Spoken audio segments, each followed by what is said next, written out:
Hello everyone and welcome to What the Heck Math. Today we're going to answer the question, what the heck are secant and tangent lines? Okay, so secant and tangent lines. Alright. Secant, there we go, now it's working. So secant and tangent lines. Okay, so it's helpful if you understand the difference between average rate of change and instantaneous rate of change, because it's related to this. But we're going to actually look at how to calculate instantaneous rate of change, where before we just realized that it was kind of impossible to calculate using just simple algebra and trying to find a slope at a single point, because we can't find a slope at a single point because we need 2 points to find slope. Okay, so let's just start with the simple example of looking at secant lines. Okay, so let's look at secant lines. Okay, so we have a function, let's do f of x equals x cubed minus x. And we want to know what is the average rate of change of this function over this interval. So between x value of 1 and x value of 3. So what is the average rate of change? Okay. Now, if we were to graph this picture, let's see if I can actually draw a decent graph here. So this function right here looks something like that. That's the general shape. And this is 1, and we'll say 3 is here. Okay, so here's, let's pick a different color. So we're going to go between that value and that value. Now in this picture it looks kind of like a straight line, but in reality it's not. Okay, so if we were to connect these two lines, or connect these 2 points using a line, okay, it would look something like this. And that line would have a slope. Okay, and we want to figure out what that slope is, because we're calculating the average rate of change. Now this is also the secant line. So whenever you're calculating the secant line of a graph, it's going to be the same thing as finding the average rate of change between 2 points. Okay? So in order to do this, we basically are just going to calculate the slope of this line the same way we would calculate the slope of any line given 2 points. And that's going to be the change in y over the change in x. Now I'm going to write this a little bit different here because I think it will be useful. So the change in y is basically going to be f of 3 minus f of 1. That'll give us the change in y. And then change in x is going to be 3 minus 1. And you'll see why I write it like this later. It'll make more sense why it's being written this way. Okay, so we're going to plug in 3 into this function and plug in 1 into this function. So we're going to get 24 minus 1 over 2. Oh, sorry, not 24 minus 1. 24 minus 0, because 1 minus 1 is 0. 24 minus 0 over 2, which is 12. So that's our average rate of change, or the slope of the secant line. Okay. Now, in one of the previous videos, when we talked about the difference between average rate of change and instantaneous rate of change, instantaneous rate of change is what is the slope at a single point. Okay. So if I wanted to calculate the slope at this point right here, at 1. Okay, so let's look at this. Let's redraw this graph. Oops, just dropped my phone. Don't want to do that. Alright, so let's try and redraw this as straight as we can. Alright, so I'm just going to look at, where did you draw the same picture? I'm just going to look at this, the right half of the picture. So that looks something like that. Okay, something like that. Alright, so we want to know the slope at this point. Well, we cannot calculate the slope at that point because it's only 1 point. Now, one thing we can do is, let's say if we calculated the slope between these 2 points. Now that would give us a secant line. Okay, and if we wanted to calculate the slope at that exact point, what we could do is we could take this point and move it closer. So let's say these 2 points now. And that'll give us a slightly different slope. It would still be a secant line. So let's move it closer so we can calculate the slope between these 2 points, the average rate of change. And that'll give us another secant line. Okay, the slope of another secant line. And we could move it even closer. And we can just keep moving it closer and closer and closer until we're calculating the slope between 2 points that are basically right next to each other. The difference between those two x values is negligible. It would still technically be a secant line, but they would be so close together, it would be as if we are calculating the slope at a single point. And that would give us a line. Oh my gosh, that looks so terrible. So terrible. Alright, let's try that again. Okay. It would give us a line. Let me redraw a graph here. It would give us a line. Let's go a different color. That does not... Did I even pick a different color? I didn't. That does not intersect our graph. Okay, imagine this is a straight line. It does not intersect our graph.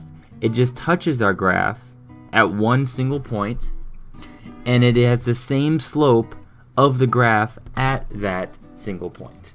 Okay, now this is called the tangent line.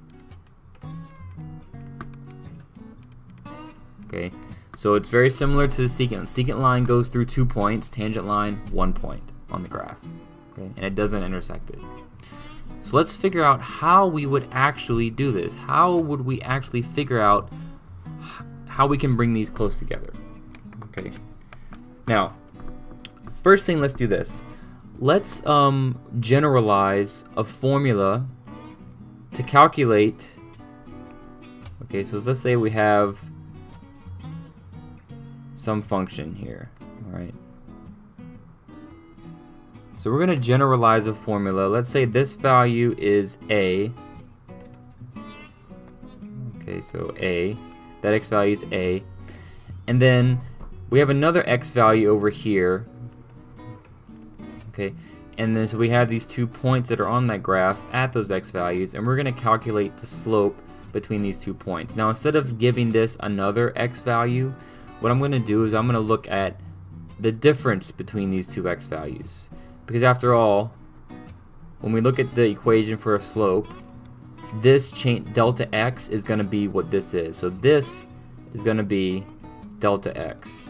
And I'm going to give that a different variable. I'm going to call that h. Okay, so this distance right here between our 2 points is h. So we're going to calculate the slope of our secant line, or secant squiggle. Okay, so we're going to calculate the slope of our secant squiggle. It's going to be delta y, which is going to be f of this point. So this point right here is going to be the x value is a plus h. Okay, because this distance is h, so this is a, this is a plus h right here. So that means this y value of this point is going to be f of a plus h. And then we're going to find the difference in y, or the change in y, so the y value of our first point is a, or f of a. So that's our delta y. And our delta x, we already said, is h. Okay, so that'll give us the slope of the secant line for any function f. Okay, so this function is f of x, whatever that function is, this will give us the slope of the secant line. If we know the starting point a and the delta x h. Okay. Now, like I said before, if we want to get the slope of the tangent line, we would have to bring this value, slide it down this curve, bring it closer and closer and closer to this. So what ends up happening is that this delta x, or this h, is getting smaller and smaller and smaller. And what value is that approaching? What value is h approaching? Well, it's approaching 0. So I don't know, this might sound a little familiar. So if we're talking about what's happening to a function as an x value approaches something, we're looking at a limit. So what we want to do is we want to take the limit of this function. Now, I know it doesn't look like a function anymore, it's not just f of x, but it technically is. Okay, this is still a function. We're going to take the limit of this as h approaches 0. Okay, so we've always done x here, but we can do any variable we want. So we're going to take the limit of this function as h approaches 0. This equation or this limit right here, is how you calculate the slope of a tangent line. This is the starting point of calculus, pretty much. Okay, so we're gonna look at this a little closer and how we can actually use this. Alright, so let's rewrite our limit. So limit as h approaches 0 of f of a plus h minus f of a over h. This is an equation that would be a very good idea, especially at this point in calculus, just to remember. Alright, and just remember that it's based off of the equation for slope, delta y over delta x, change in y over change in x. So it is a very important limit in calculus. Now, one thing you might notice here is when we first learned how to calculate limits, the first thing we try and do is just plug this value in for the variable. Well, the problem is if I plug 0 in for h, whatever a is, it doesn't matter. I have a divide by 0, and that creates a problem here. And if you think about it, that makes sense. I mean, if I put h for 0 here and h for 0 here, then I end up having f of a plus 0, or f of a, minus f of a over 0, which is 0 over 0. And that's the problem. When we were looking at instantaneous rate of change before, we already knew that that was going to be an issue. Okay, so how are we going to fix this? All right, well, make sure my pen size is right. Yeah, it's right. Okay, I just made it. Ooh, look at that, big old eraser, nice. All right, so how are we going to fix this? Okay, well, how did we fix it before? When we were calculating limits before where we had to divide by 0, what did we do? Well, we rearranged the equation. We tried to move things around to see if we can fix that divide by 0 problem. Now, the issue here is there's not really anything we can do with this right now, and that's because we don't have a function f. We need the function f. Okay, so let's try that. All right, so let's start with the function f of x equals x squared, and what we're gonna do is we're gonna figure out what is not the average rate of change, not the slope of the secant line, but what is the slope of the tangent line at x equals 4. So we're going to figure out what is the slope of the tangent line at exactly x equals 4. That single point.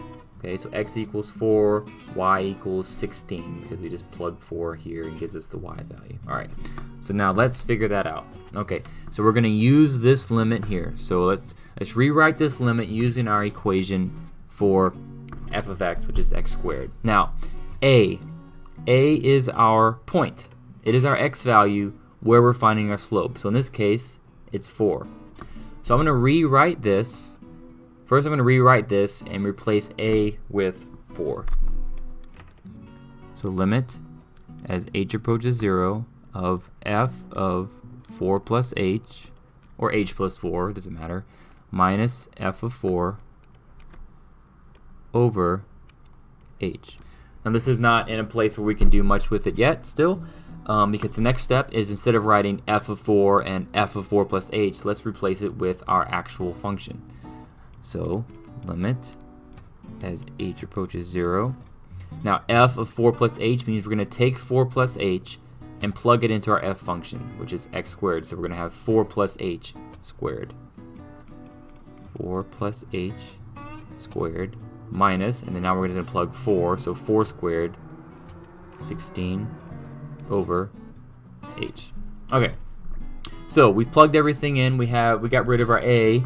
So now we are in a place where we can start trying to figure out what this limit is equal to. And you solve this just like you solved any other limit. Alright? The point of this problem is just to get it to a point where you can solve the limit just like we did at the beginning when we were introducing limits. Alright, so again, I can't plug in 0 for h because we have an h in the denominator and we can't divide by 0. So now we're going to rewrite this in a way that allows us to actually plug 0 in for h. Okay, so let's go over here. So first thing you might want to do is let's just go ahead and expand this polynomial out. So we're going to expand this out using FOIL. Hopefully you remember what that means. I'm just going to go ahead and do it in my head. So if you're not quite sure how to do this, maybe try it on, pause the video, try it on your own, and then just check your answer with mine.